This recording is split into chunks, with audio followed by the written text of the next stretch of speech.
ನಮಸ್ಕಾರ. ವಿಜಯ ಕರ್ನಾಟಕದ ಒಂದು ಅದ್ಭುತವಾದ ಲೇಖನವನ್ನ ಆಧರಿಸಿ ಸಿದ್ಧಪಡಿಸಿರುವ ಇಂದಿನ ಈ ವಿಶೇಷ ವಿವರಣೆಗೆ ಸ್ವಾಗತ.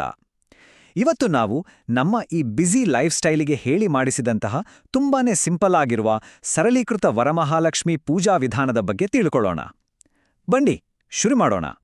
ಕೆಲಸದ ಟೆನ್ಷನ್, ಆಫೀಸ್ ಮೀಟಿಂಗ್ಸ್ ಅಥವಾ ಬಿಸ್ನೆಸ್ ಓಡಾಟ, ಇದರ ಮಧ್ಯೆ ವರಮಹಾಲಕ್ಷ್ಮಿ ಹಬ್ಬ ಮಾಡೋಕ್ಕಾಗ್ಲಿಲ್ವಾ?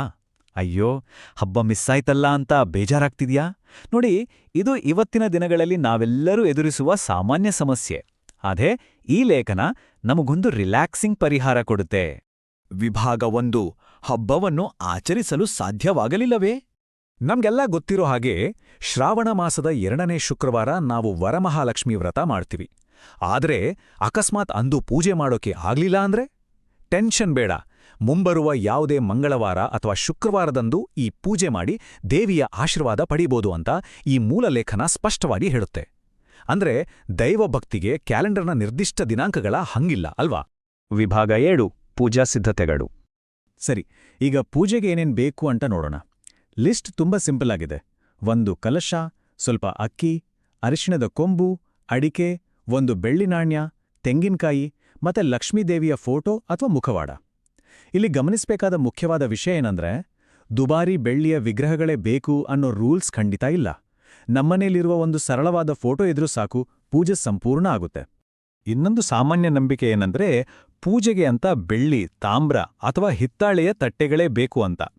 ಆದ್ರೆ ಈ ಲೇಖನದಲ್ಲಿ ಕೊಟ್ಟಿರೋ ಪ್ರಾಕ್ಟಿಕಲ್ ಟಿಪ್ ನೋಡಿ, ಒಂದು ಸರಳವಾದ ಮಣ್ಣಿನ ತಟ್ಟೆ ಇದ್ರೂ ಸಾಕು. ಹೌದು, ಪವಿತ್ರ ವಸ್ತುಗಳನ್ನಿಡ್ಲು ಈ ಮಣ್ಣಿನ ತಟ್ಟೆ ಕೂಡ ಅಷ್ಟೇ ಶ್ರೇಷ್ಠವಾಗಿ ಕೆಲಸ ಮಾಡತ್ತೆ. ಎಷ್ಟೊಂದು ಪ್ರಾಕ್ಟಿಕಲ್ ಅಲ್ವಾ ಇದು? ವಿಭಾಗ 3: ಸರಳ ಪೂಜಾ ವಿಧಾನ. ಈಗ ಪೂಜೆ ಮಾಡೋದು ಹೇಗೆ ಅಂತ ನೋಡೋಣ. ತುಂಬಾನೇ ಸುಲಭವಾದ 3 ಹೆಜ್ಜೆಗಳಿವು. ಫಸ್ಟು, ಬೆಳಿಗ್ಗೆ ಎದ್ದು ಮಂಗಳ ಸ್ನಾನ ಮಾಡೋದು. ಆಮೇಲೆ ಪೂಜಾ ಜಾಗನ ಶುಚಿಗೊಳಿಸಿ ಬಾಳೆಕಂದು ಮತ್ತೆ ಮಾವಿನ ಎಲೆಗಳಿಂದ ಅಲಂಕಾರ ಮಾಡೋದು. 3ನೇದು, ಒಂದು ಸುಂದರವಾದ ಅಷ್ಟದಳ ಪದ್ಮದ ರಂಗೋಲಿ ಬಿಡಿಸೋದು. ಅಷ್ಟೇ. ಈ ಸಿಂಪಲ್ ಸ್ಟೆಪ್ಸ್ ನಮ್ಮ ಪೂಜಾ ಕೊಠಡಿಗೆ ದೈವಿಕ ಕಳೆ ತಂದುಕೊಡುತ್ತೆ. ರಂಗೋಲಿ ಹಾಕಿದ್ಮೇಲೆ ಅದರ ಮೇಲೆ ಕಲಶ ಇಟ್ಟು ಅದರಲ್ಲಿ ಅಕ್ಕಿ ಮತ್ತು ಪವಿತ್ರ ವಸ್ತುಗಳನ್ನು ತುಂಬಿಸಬೇಕು. ಆಮೇಲೆ ಅದರ ಮೇಲೆ ಅರಿಶಿಣ ಸವರಿದ ತೆಂಗಿನಕಾಯಿ ಇಟ್ಟು ಫೈನಲ್ ಆಗಿ ದೇವಿಯ ಮುಖವಾಡ ಅಥವಾ ಫೋಟೋನ ಜೋಡಿಸಬೇಕು. ಜಸ್ಟ್ ಇಮ್ಯಾಜಿನ್ ಮಾಡಿ, ಈ ಭೌತಿಕ ಹಂತಗಳನ್ನು ಫಾಲೋ ಮಾಡಿದ್ರೆ ಎಷ್ಟೊಂದು ಸುಲಭವಾಗಿ ಮನೆಯಲ್ಲೇ ಸಾಂಪ್ರದಾಯಿಕ ಕಲಶ ಸ್ಥಾಪನೆ ಮಾಡ್ಬೋದು ಅಂತ. ಮಂತ್ರ ಹೇಳಕ್ ಶುರು ಮಾಡೋಕ್ ಮುಂಚೆ ಒಂದು ಸಣ್ಣಾದ್ರೆ ಅಷ್ಟೇ ಪ್ರಮುಖವಾದ ಕೆಲಸ ಇದೆ. ಅದೇ ದೀಪ ಬೆಳಗ್ಸೋದು. 2 ದೀಪಗಳನ್ನ ಹಚ್ಚಿ ಆ ರಕ್ಷಾಧಾರ ಅಂದ್ರೆ ಆ ಪವಿತ್ರವಾದ ದಾರವನ್ನ ದೇವಿಯ ಹತ್ರ ಇಡಬೇಕು. ಈ ಸೆಟಪ್ ಪೂಜೆಯ ಸಿದ್ಧತೆಯನ್ನ ಕಂಪ್ಲೀಟ್ ಮಾಡುತ್ತೆ, ಜೊತೆಗೆ ಆ ದೈವಿಕ ವಾತಾವರಣನ ಇನ್ನಷ್ಟು ಹೆಚ್ಚಿಸತ್ತೆ. ವಿಭಾಗ 4: ಮಂತ್ರಗಳು ಮತ್ತು ನೈವೇದ್ಯ. ನಾವಿಲ್ಲಿ ಮರೆಯಬಾರ್ದ ಒಂದು ಪ್ರಮುಖ ಅಂಶ ಇದೆ. ಯಾವುದೇ ಪೂಜೆಯಾಗಿರ್ಲಿ, ಲಕ್ಷ್ಮೀ ಪೂಜೆ ಶುರು ಮಾಡೋಕ್ಕೂ ಮುಂಚೆ ನಾವು ವಿಘ್ನ ನಿವಾರಕ ಗಣೇಶನನ್ನ ನೆನೆಯಲೇಬೇಕು. ಇದು ನಮ್ಮ ಸನಾತನ ಧರ್ಮದ ಶ್ರೇಷ್ಠ ಪದ್ಧತಿ ಅಂತ ಲೇಖನ ಸ್ಪಷ್ಟವಾಗಿ ನೆನಪಿಸುತ್ತೆ. ಈಗ ಮಂತ್ರಗಳ ವಿಚಾರಕ್ಕೆ ಬರೋಣ. ಪೂಜೆ ಮಾಡುವಾಗ ಲಕ್ಷ್ಮೀ ಅಷ್ಟೋತ್ತರ, ಲಕ್ಷ್ಮೀ ಸಹಸ್ರನಾಮ ಅಥವಾ ಮಹಾಲಕ್ಷ್ಮೀ ಅಷ್ಟಕ ಇವುಗಳಲ್ಲಿ ಯಾವುದನ್ನು ಬೇಕಾದರೂ ಹೇಳಬಹುದು. ಇಲ್ಲಿರೋ ಬ್ಯೂಟಿ ಏನೆಂದ್ರೆ ನಮ್ಗಿರೋ ಫ್ಲೆಕ್ಸಿಬಿಲಿಟಿ.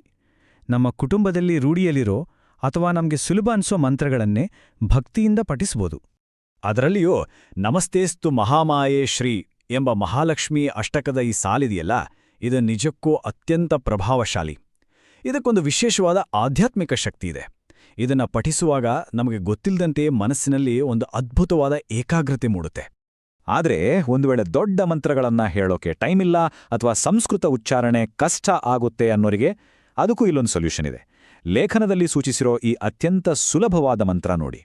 ಓಂ ಶ್ರೀ ಶ್ರೀಯೈ ನಮಃ.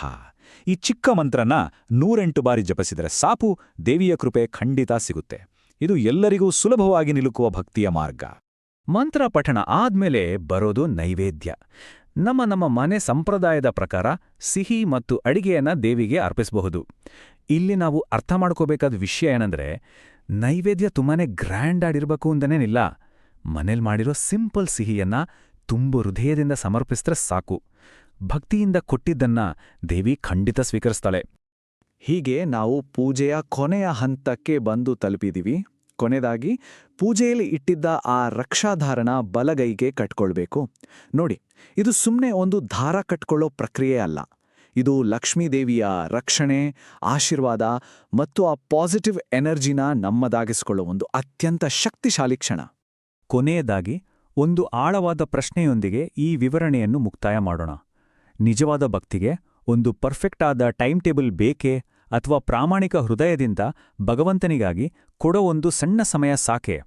ಈ ಇಡೀ ವಿಶ್ಲೇಷಣೆಯ ಸಾರಾಂಶವೇ ಇದು. ಕ್ಯಾಲೆಂಡರ್ ದಿನಾಂಕಗಳಿಗಿಂತ ನಮ್ಮ ಪ್ರಾಮಾಣಿಕ ಭಕ್ತಿ ಮತ್ತು ಶ್ರದ್ಧೆ ಯಾವಾಗಲೂ ಮೇಲುಗೈ ಸಾಧಿಸುತ್ತೆ. ಎಷ್ಟೇ ಬ್ಯುಸಿ ಇದ್ರೂ ಭಕ್ತಿಯಿಂದ ಒಂದು ಕ್ಷಣ ಮೀಸಲಿಟ್ರೆ ದೇವಿಯ ಕೃಪೆ ನಮ್ಮೆಲ್ಲರ ಮೇಲಿರುತ್ತೆ. ಈ ವಿವರಣೆ ಎಲ್ಲರಿಗೂ ಉಪಯುಕ್ತವಾಗಿದೆ ಅಂತ ಭಾವಿಸ್ತೀನಿ. ಧನ್ಯವಾದಗಳು.